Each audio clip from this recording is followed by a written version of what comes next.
Okay, question 5, using vectors. So this is an alternative way to working out using angles. So our ball's going to do 2 collisions. First of all, it's going to collide with AB. Okay, so with AB, we know the coefficient of restitution is half. Before it collides with AB, it's travelling with velocity 2I minus 3J. Now AB is parallel to the I direction, so that means afterwards its final velocity, if I just call that W, there is going to be no change in velocity parallel to the wall, so that's still going to be 2I. In the other direction, perpendicular to the wall, we can use the coefficient of restitution, so that's going to be our J part of our vector, and the speed of approach in that direction is 3. We know our final velocity, if you look at the picture, is going to be in the positive J direction, so we can work out that our W in the J direction is going to be 3 over 2 times J. Okay, so our velocity on this section is going to be 2I plus 3 over 2. Okay.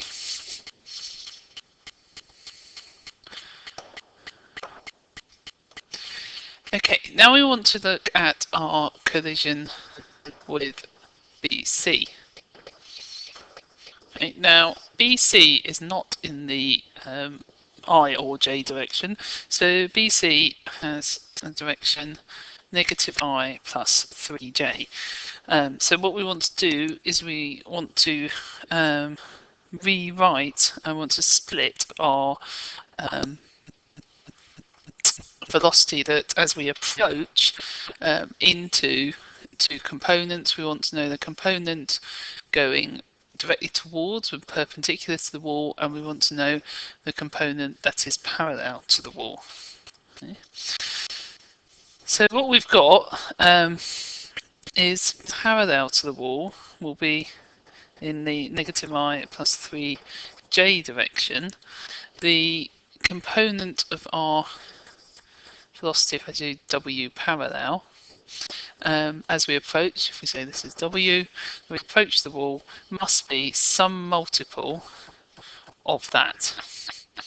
The component perpendicular to the wall, okay, so looking at right angles, is going to be a multiple of negative 3I minus J, because negative 3I minus J is perpendicular to that wall there, which is I plus 3J, negative I plus 3J. So I want the perpendicular vector, and you can work that out to be negative 3I minus J. If you're not sure, work it out from scratch, use the dot product, make it equal to 0. You can think about it logically. Right, so we also know that our initial velocity as we approach the wall now is 2I plus 3 over 2J. So if I make that equal to my components, I'll split that up, so that must be consist of a component that is parallel to the wall plus a component that is perpendicular to the wall. So that means if I equate the coefficients, so in the I direction, I've got 2 is negative P, take away 3Q, and in the J direction, I've got 3 over 2 is 3P minus Q, and if I then solve those simultaneously, I get P is a quarter and Q is negative 3/4.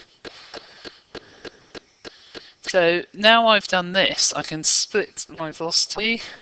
I know that parallel to the wall, that was P, so that's negative 1/4 plus 3/4 J, bringing that down from here. And I know perpendicular to the wall, that's Q times our vector there, so I've got 9 over 4 I plus 3 over 4 J. bringing that down from there. Right, parallel to the wall is going to be no change in velocity. So afterwards, the component of v, which was the final velocity, is going to be negative quarter I plus 3/4 j. Perpendicular to wall, we're going to use Newton's law of restitution again. So this is going to be a third. The speed of approach is 9/4I plus 3/4j. And if you look at our diagram, so we're going to approach in this direction. Now, when we separate, we're going to be going, we're coming in perpendicular, we're going to go away, so we're going to be travelling in the opposite direction. So we're going to change direction, and our component perpendicular to wall is going to be the negative of that, so changing direction. So we can use that to get that the component of velocity perpendicular to the wall is negative 3/4 I, negative 1/4 j. So once I've got that, if I want my velocity at the end, that's going to be the component parallel to the wall plus the component perpendicular to the wall, and if you add them up, you should get negative I plus 1/2 j, which is what you were asked to show. I prefer this method to the angles. It seems to be much neater. You don't get the problem with working out all the sine, cos and tan.